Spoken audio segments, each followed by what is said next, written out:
Now that the Nations League is over and back to the real football, Premier League. Finally. Yeah. But have to kick off with great news for Arsenal fans and Arteta signing a new Is contract it? for Is it though? Yeah, absolutely. Yeah, mate. I mean, who else would you rather have outside of Pep, maybe? Arsenal. Yeah, he's having a thing. You got, yeah. Oh, I mean, Ancelotti, nah. Sam Allardyce. Arteta's team. I think he signed till 2027 2027. now. Yeah. Boys, Do you know what? Allegri, Give me, give me, Allegri. give me one Premier League title before 2027, and that's enough for me. I'll be happy with that. Just give me one. Just give me something. Give me a Premier League or a Champions League before 2027. Arsenal ambition. If he doesn't win anything between now and 2027, when I mean anything, if he doesn't win the Premier League or Champions League, he's failed as a manager for Yeah, Arsenal. I'm sick of FA Cup. We've won it. We've won enough FA Cups. Yeah, I'd have to probably say so. We've spent a decent amount of money, haven't we? Obviously, he's got us. Like he's transformed it. Everyone, I know, it's probably a symptom of Arsenal fans being some of the most fucking irritating, and I hold my hands up to that. But like people forget, like I heard Jamie O'Hara earlier saying like Arsenal fans think they're Real Madrid. It's like, no, we really don't. It's just look where we were 4 or 5 years ago. Last days of Wenger, the Emre era, like we were bad. We were pony. Even when Arteta first took over. And I think now, since Reece Nelson's gone over to Fulham on loan, there's not a single player left of the Wenger era. Wow. And not a single player that played under Wenger. So it's a complete turnover. That's incredible. In terms of personnel, and well, it's challenging. We were one game from winning the league last season, and I think most would agree that we play some of the best football in the world, probably. You know, up there. You know, maybe not quite at City's level and Real Madrid and some of the proper elites, but I mean, we're right up there. So yeah, he thoroughly deserves it, an extension. This is his project, and I'm glad he's not going to jump ship because I can definitely see him at Barcelona maybe one day if he carries on the way he's going. But yeah, no, I'm buzzing. I'm well happy. Like I say, this is Arsenal, right? Just deliver us something now, Mikel. I mean, this season's already looking like it's going to fall to pieces before it's properly began. But well, it's you had that 1-1 draw against Brighton, right? I wouldn't say it's fallen to pieces, but yeah, but then back to what you said previously, these are the games you need to win to compete against Man City. Well, we would have if we didn't get a dubious red card, which I think is fucking mental. I'm still not over that because it seems like every season we get a player sent off in a game that's kind of in the balance, and it's a moment I've never seen before or since. I think back to Michael Oliver sending off Martinelli when Martinelli blocked a throw in and then ran 10 yards, slide tackle someone, and Michael Oliver went yellow, yellow, red in one action. I've never seen that before. And then last season, Tomiyasu, I think it was Jorginho standing there for about 15 seconds, taking ages to take a throw on, and then he drops the ball. Tomiyasu goes over, picks it up, hesitates for half a second, gets booked. About 10 minutes later, he puts his hand on someone, touches their shoulder, sent off. I've never seen that before. And that Rice one, I've never seen that before. Every season, there's these really contentious moments. And it's always, I know every team gets dodgy VAR calls and all that, but some of the sending offs we get, I think, I've never seen that before for anyone. And I've never seen it since. And it seems to be City don't get them. Was it Kovacic should have been sent off again when City came to our place last season. Yeah. Like if that had been any Arsenal player, he's gone. I mean, maybe it'll come out in years to come as it did in like the Italian league where there was blatant corruption, and I'll probably get hammered. And if George was here, I'd be getting hammered for it. But it does get to a point where I'm like, how does this keep happening to our players? Like they get these moody red cards that I've never seen before. I mean, I might be proved to be wrong. You know, this weekend it could happen to another player, but even in the same game, the Brighton players booting the ball away. No one got booked. And but now Rice is banned for the Spurs game, Spurs away. Like, Every club has their story. Every club has their stories. I mean, look at no, I Wolves. know, but it's just, Look at Wolves last season. But just going to the Arteta point on what you said at the beginning. Yeah, I went off on a tangent there. Sorry. Yeah. What I will say is, you're saying you play the best football. You count the passes, and we'll count the trophies. 2 years, 2 trophies. Yeah, You look, fair count enough. your Fair targets. enough. I mean, look, we finished 8th and won an FA Cup, so I know exactly how that feels, and I would much rather be challenging for titles. I promise you, and I think most fans would as well. And Well, talking of challenging for titles, right? And over the last week or so, I've had quite a few people asking me, Ten Hag, what's going on? Will they keep him shortly after the Liverpool game and Slot coming up? We're going, basically, I know his game plan. This is what we're going to do. Battering them. But also Ronaldo's now come out and criticised Ten Hag and has basically said they're not going to challenge for the title. They wouldn't even win the championship right now. I think he's right. On top and classic Ten Hag. What does he know? He's in Saudi Arabia, far, far away from Manchester. well, I reckon he's got BT Sports still. Like, I think he can still watch the game. what is it SA Sport there? What I will say, Ten Hag's right. Ronaldo doesn't know what's going on behind the scenes. Behind the scenes, there's stuff happening. We've got young players coming through now. So when Fergie first came, there was a lull period where it was 4 years and no trophies, and United were getting invested in the youth team and building that way, trying to build organically. There's stuff going on in the background. Yeah, the football shit. There's a year Fergie won his first trophy, they were calling for his head. I'm not saying before you go on it, fucking hell, oh, is there another Fergie? What I'm saying is, it takes time. As an Arsenal fan, it takes time. I mean, look, you're still, you're getting close, you're chipping away. I guess the difference is you see progress. We've had basically crap, a great season, and then crap again. But let's not just focus on the. Is it a great season? Yeah, we finished top 2 or 3. Like, we weren't supposed to be there. No, yeah, but we're talking Ten Hag's reign, right? Yeah, Ten Hag's reign. This is his Third season. season. So he finished second, and now he's finished shite, 8th or whatever. So really, I mean, Arteta finished second, I think, in his 3rd season. Ten Hag should be, and then Ten Hag spent more money in these last 3 seasons. Ten Hag should be challenging. Yeah, but we're coming from, a bigger hole. That's what I will say. I don't know about that. Look, that's my take. What I will say is, what we saw against Liverpool is like, what the fuck? But having said that, Slot's just turned up. He's been there 2 minutes. Yeah, he's slotted right in, isn't it? But the thing is, boom. The thing with that is, we actually, I know I'm going to get slammed again. We actually played better than last year, but the result was worse, right? And it just goes that way. It's a bad day at the office for everyone. Like, that's what it was. It was a bad day at the office. Fulham, the first game of the season, Fulham, you were 3 minutes away from dropping points. Brighton, you lost. Now this is you've lost against your biggest rivals. I just think same old, isn't it? And like the reason I was laughing when you first started there is just because I've heard it from so many United fans.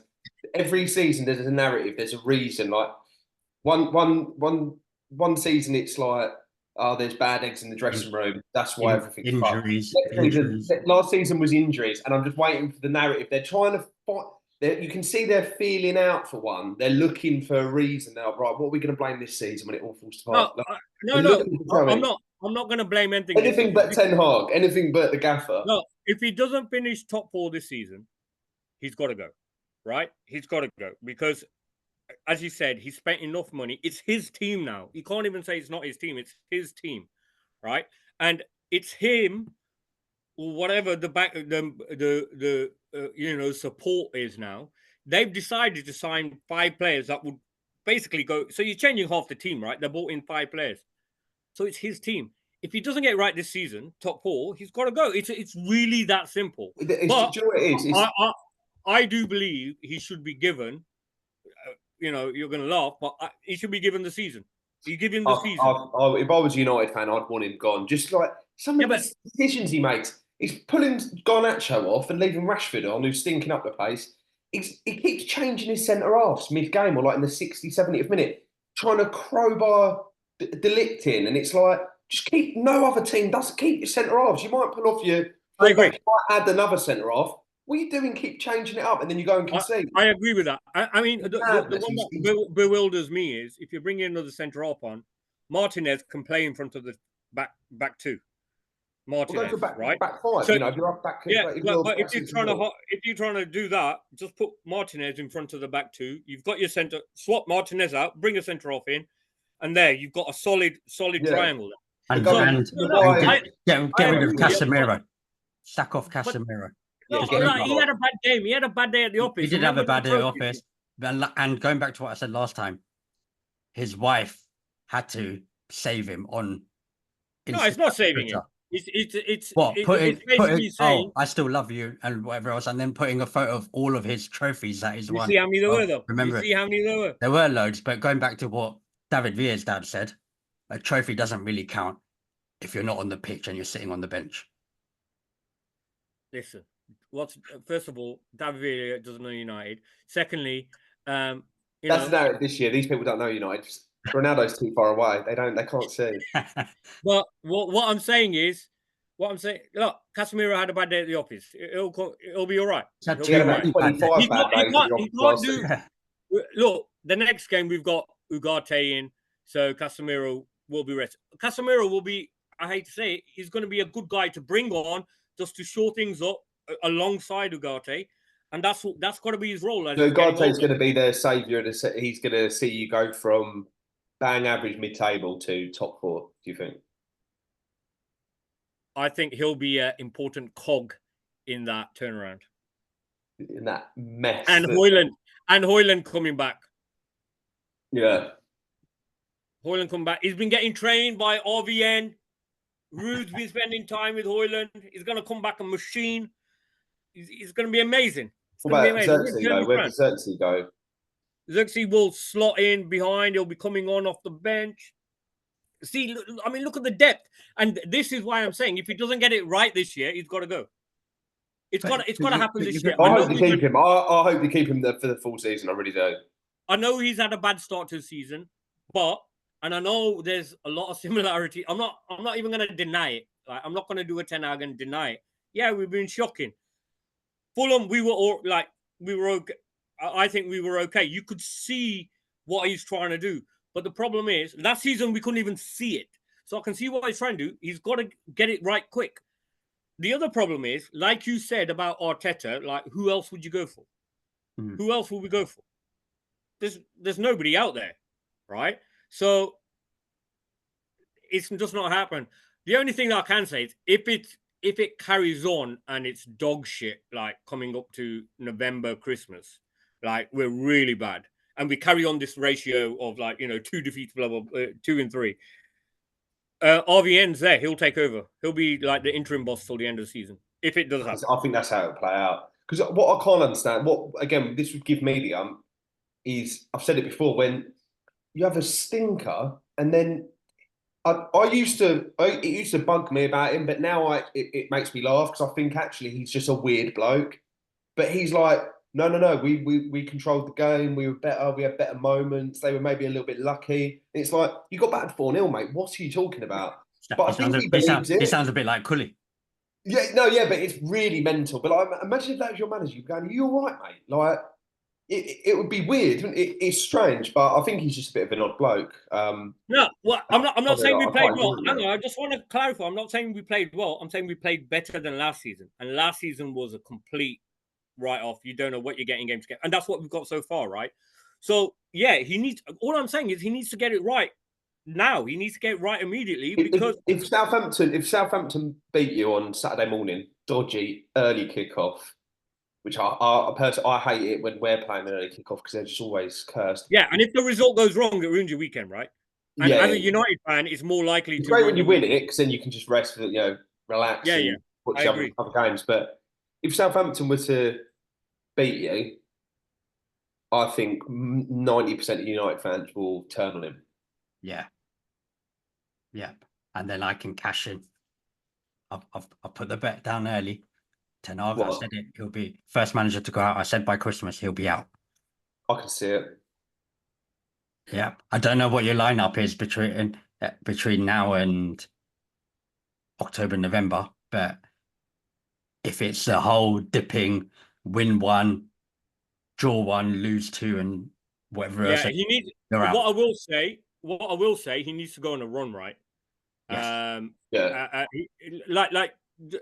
And a clean run, not a 1-0, 1-0, 1-0.